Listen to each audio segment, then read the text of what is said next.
নমস্কার, আমি সুদেষ্ণা রায় বলছি। গত কয়েক মাস ধরে বাংলার মানুষ সত্যি একটা ভয়ানক অবস্থার মধ্যে দিয়ে যাচ্ছেন।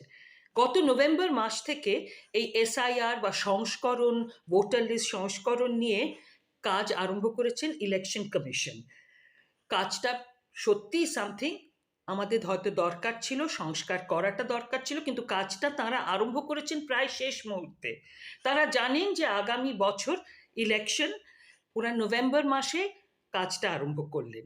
তারপর এমনভাবে জিনিসটাকে আহ, পরিচালনা করলেন, তাতে সবাই ভীষণ ভীত হয়ে উঠল।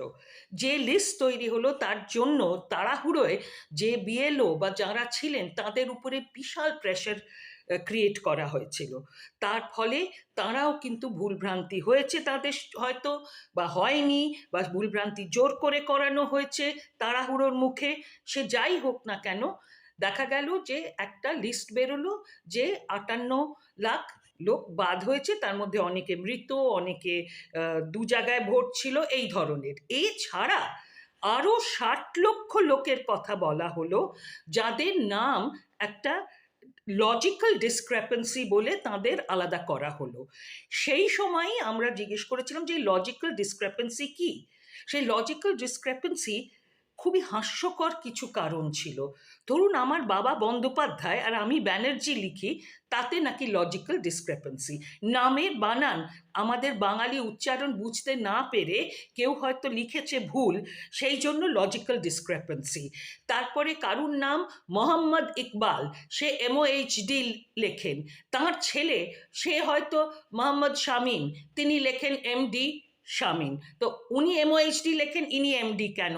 এই ধরনের নানাবিধ সমস্যা ক্রিয়েট করা হয়েছিল, এবং তার ফলে ওই লজিক্যাল ডিসক্রেপেন্সি লিস্টে যারা ছিলেন তাদের মধ্যে কিন্তু বেশ কিছু মানুষ ছিলেন যারা সুপরিচিত, এবং তাদের মধ্যে অনেক, কেউ জাজ, কেউ আমলা, নানান রকম কর্মক্ষেত্র থেকে হয়েছিল। তার আগে বলা হয়েছিল যে আমাদের এখানে নাকি অনেক রোহিঙ্গা ঢুকে গেছে ভোটার লিস্টে। আজ অবধি সেই রোহিঙ্গা লিস্ট তারা আমাদের দিতে পারেননি। যাই হোক, সুপ্রিম কোর্টে যাওয়া হয় এবং সুপ্রিম কোর্ট বলেন যে এই যে লজিক্যাল ডিসক্রেপেন্সি লিস্ট, সেটাকে ঠিক করে একটা লিস্ট তৈরি করা উচিত, সেটা পর্যালোচনা করে বা হিয়ারিং করে বা যাই হোক করে লিস্টটা যত শীঘ্র সম্ভব দেওয়া দরকার। এবং সেইটে বলা হয়েছে প্রায় 3 সপ্তাহ বা 2 সপ্তাহ আগে। কিন্তু তখন বলেছিলেন ইলেকশন কমিশন যে ওই 60 লক্ষর মধ্যে থেকে প্রায় বোধহয় 10 লক্ষর কাজ হয়ে গেছে। তো এই কদিনে তো আরো অনেকের কাজ হয়ে যাওয়ার কথা, কিন্তু তারা লিস্টটা কিছুতেই প্রকাশ করছিলেন না।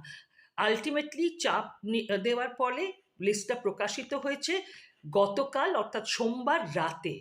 এবং আমাদের এটাই ছিল লজিক, যে লিস্টটা বার হওয়ার পর সুপ্রিম কোর্ট থেকে বলা হয়েছিল যে লোকে ট্রাইব্যুনালেরও যেতে পারে, কিন্তু সেটা যদি লাস্ট মিনিটে বলে, কারুর তো টাইম থাকবে না ট্রাইব্যুনালে যাবার।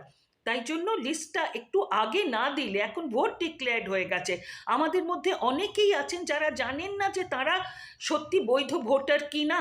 তারা এত বছর ধরে এখানে ভোট দিয়ে এসেছেন, সেরম লোকের নামও বার করা হয়েছে। তারপরে যে লিস্ট হয়েছে সেটাও ঠিক স্বচ্ছ নয়। তার মধ্যে অধিকাংশ যাদের বাদ দেওয়া হয়েছে তাদের অনেকের হচ্ছেন একটি অন্য সম্প্রদায়ের মানুষ, একটি বিশেষ সম্প্রদায়ের মানুষ, এবং তার মধ্যে মহিলাদের বেশি করে বাদ দেওয়া হচ্ছে।